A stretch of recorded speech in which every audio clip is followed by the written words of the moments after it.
But it's a monster. Oh, masterpiece. Masterpiece. It's a masterpiece. It's a masterpiece. Okay, so in the three. That's how we felt about that. This guy from IMDb is like, it's a total monster piece, and we just did exactly what you did. We went, oh, okay. Like, oh, no. We noticed you made up a word.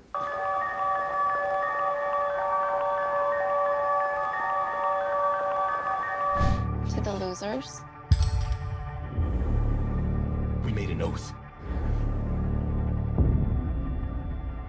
If it isn't dead, if it ever comes back, we'll come back to it. We didn't stop it. So, how would you describe this movie? Because it's really weird. The dynamic between your characters is very funny. It's great, and we are laughing about something, and immediately it kills a little girl, and it's really disturbing, and we see a lot of blood. So, how would you describe this movie? Funny and scary. A bit of an emotional roller coaster. Yeah, collision course to wackiness. That wins. It's a roller coaster, I'd say.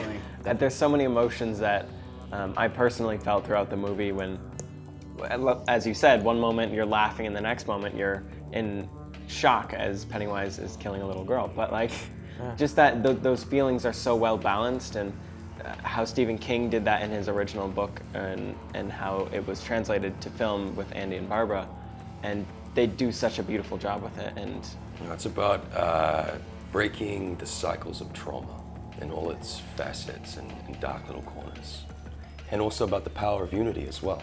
Okay, about friendship and friendship, bonds, not isolating yourself. You know, communication is the key to recovery, I guess.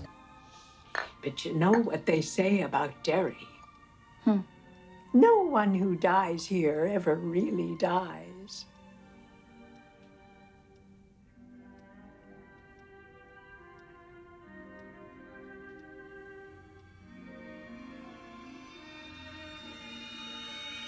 Y si tuvieras la oportunidad de ser actor dentro de tu propia película, ¿qué personaje te habría gustado interpretar?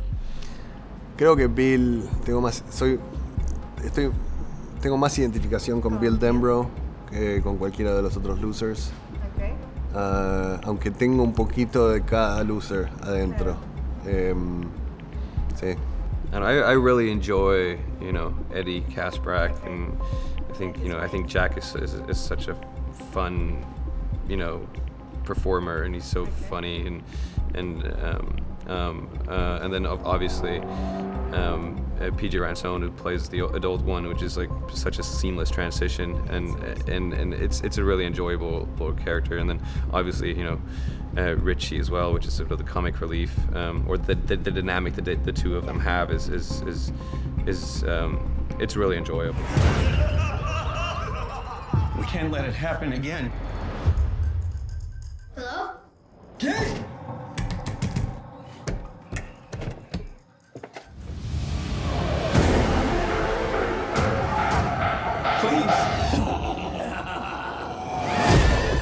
The three doors in the house, I think they are very important. I think it's like something like a metaphor. So, which door will you choose, and what's behind that door? The scary, very scary. I'm going with very scary because let's get it over with. Yeah. Yeah, very scary. Just same. Yeah. Let's get it Let's over do with. this. Not scary at all. I'll take it at face value. Well, you're gonna have to deal with it eventually, Andy. All And right. It's gonna cost you a lot of money in therapy. So. Ooh, I think I would choose scary. Not scary at all. That's where I'm going. Yeah.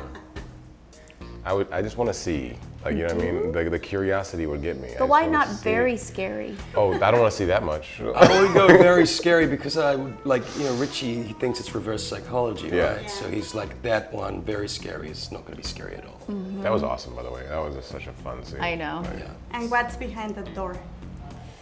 Scary? Ooh. You know what? Not knowing, it would just be a cloud of, and you have to just peek through the clouds, so that in itself would be scary. And in your door, for example? Well, if it's not scary at all, it's just a room filled with cotton candy. Oh my God. Oh my God. Very scary would be like you step through the door and you just eternally fall into nothingness. That could be fun though. But for forever and ever and ever, It will be never like stops. flying. A room full of cotton candy. Now are you guys regretting your answer? I guarantee, but I guarantee Let's you have do a this sizable dentist bill at the end of that day. So basically, you have to destroy Pennywise. It doesn't matter how. You have to end with this guy. So which character, maybe from another movie, a superhero or a badass like John Wick, would you ask for help to destroy Pennywise? Probably like The Rock. That's your answer. That was my answer. Yeah, Really? the other day. I've been saying that the You've whole been saying that. No way, really? Yeah. I said The Rock. The Rock. Wow. He's like, you're Yeah, buddy. in a package deal with Kevin Hart, of course. I would have Will Ferrell and John C. Reilly from Step Brothers. I would As have. one person. I would take John Wick. I'm gonna say Jon Snow, because what is he scared of? I want to say John Yeah. C. Reilly. The name? John C. Reilly. I'd pick Reese Witherspoon from Election. Because Reese Witherspoon from Election, just super type A, kind of like, that's So not right, anno- Pennywise. So annoying. Just like, you didn't do that right, Pennywise, like just social climber. And he would just go nuts, and you would just have to move. You'd be like, oh my God, she's such a climber. Oh my gosh, she's constantly angling for shit. Just like, let me be. Fuck. Just be in the moment. Fuck, I'll move. I don't care. For 27 years, I dreamt of you. I craved you. I missed you. So they seem to be happy, they are kind, but they are suffering on the inside. They are struggling with very, very, very strong things. So, for example, Jessica, if you had the chance to rewrite Beverly's story, what would you do different? Well, I would have had her father die instead of her mother. Okay. And as an adult, for example, something more personal, something more intimate? As an adult, I would have loved for Beverly to have really acknowledged the trauma that she had experienced as a child earlier in her life, so she could have been freed from it before she is in this film, because 27 years is a long time to waste. Actualmente la industria está llena de remakes, de reboots, de franquicias enteras. Entonces, ¿cómo fue reimaginar a un personaje tan icónico como Pennywise? Bueno, yo lo hice desde el amor que tengo por esta historia y el amor que tengo por Stephen King como autor. Esto fue una adaptación del libro. La miniserie de los 90 la respeto y le tengo cariño, pero yo ya era grande cuando la vi, tenía 16 años, entonces realmente no me dejó mucho impacto. El impacto que le dejó a una generación más joven, donde eran pibes de 7, 8 años que de repente se la encontraban en la tele y los dejó marcados para toda la vida. Y eso generó una especie de mito urbano sobre el payaso que estuvo dormido y latente por todo este tiempo, casualmente 27 años.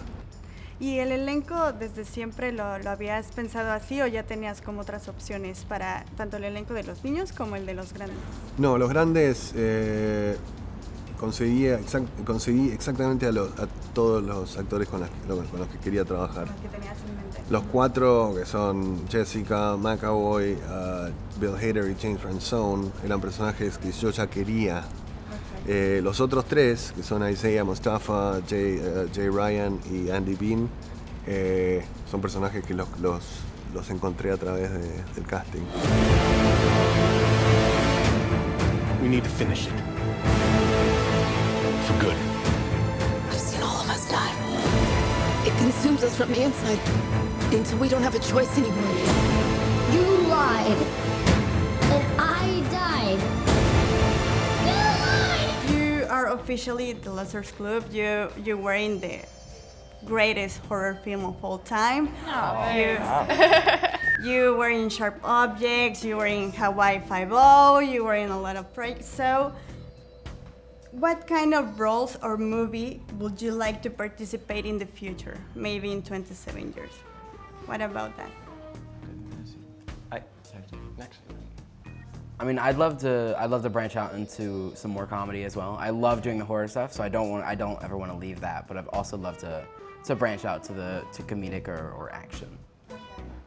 I would love to do something like Breaking Bad or something very serious that has some comedy in it, but something that's very dramatic. I want to get dramatic. I would like to be kind of have a coming of age, but based off in New York, where I live, because I feel like there's a lot of suburban. You're writing a script right now, aren't you? But I feel like kind of growing up in New York and in big cities are kind of way different. I get a role. I forget what I was gonna say. Come back to me. Okay. I kind of want to move. Do you want to go? No. Okay. I kind of want to move more behind the camera and get a side of the directing things. I recently did a short in New York that I got to co-direct, and that experience has been so amazing. So I want to continue to do that and branch out into all types of different genres. I would also love to be a director. Yeah, I really want to do a period piece, like from the 1800s or something. That'd be fun.